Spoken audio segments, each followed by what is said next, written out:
আসসালামু আলাইকুম রহমতুল্লাহি ওয়া বারাকাতু। আজকে আমি আপনাদেরকে রান্না করে দেখাবো বেগুন দিয়ে পাঙ্গাস মাছ।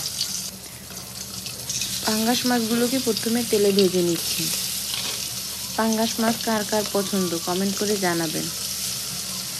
আজকে আমি বেগুন আলু দিয়ে যে পাঙ্গাস মাছটা রান্না করব একটু ভিন্ন স্বাদের, তবে খেতে কিন্তু দারুণ মজা হয়েছে।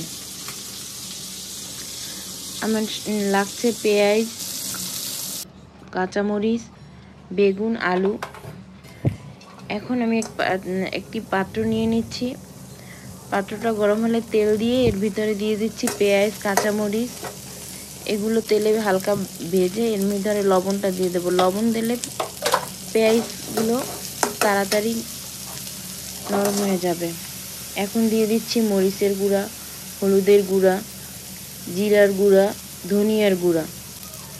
এখন দিয়ে দেবো কিছুটা পরিমাণ পানি মশলাগুলো কষানোর জন্য। মশলাগুলো ভালোভাবে কষিয়ে নেব। এবার একটি ঢাকনা দিয়ে ঢাকনা উঠিয়ে নিচ্ছি।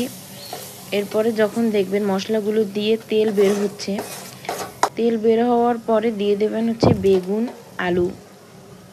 এগুলো বেগুন আর আলুগুলোকে ভালোভাবে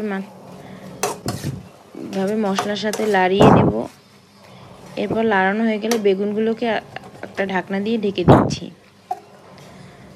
কিছুক্ষণ পরে ঢাকনা উঠিয়ে দেখবেন আবার একটু আলুগুলোর সাথে মশলাগুলোর সাথে ভালোভাবে মিশিয়ে নেবেন।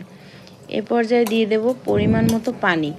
পরিমাণ মতো পানি দেওয়ার পর যখন পানিগুলো দেখবেন ফুটে উঠছে, এই পর্যায়ে মাছগুলো সাজিয়ে দিয়ে দেব। রেসিপিটি কেমন লাগছে কমেন্ট করে জানাবেন। প্লিজ আমার চ্যানেলটি সাবস্ক্রাইব করে পাশে থাকবেন। ধন্যবাদ। এখন এই পর্যায়ে দিয়ে দেব হচ্ছে ধনিয়া পাতা। এই তরকারিটি এই অনেক মজা হয়েছে। বাসায় অবশ্যই ট্রাই করবেন। আমি আজকে এগুলো দিয়ে ভালোভাবে ভাত খেয়েছি পেট ভরে। আপনারা কারা কারা এইভাবে মাছ রান্না করেন আমাকে জানাবেন। খাবারটি কিন্তু খুবই মজা হয়েছিল আজকের। পাঙ্গাস মাছ কার কার পছন্দ? আমার কিন্তু পাঙ্গাস মাছ ভীষণ পছন্দের একটি মাছ। ভিডিওটি ভালো লাগলে লাইক দিবেন। আসসালামু আলাইকুম রহমতুল্লাহি ওয়া বারাকাতুহু। আল্লাহ হাফেজ।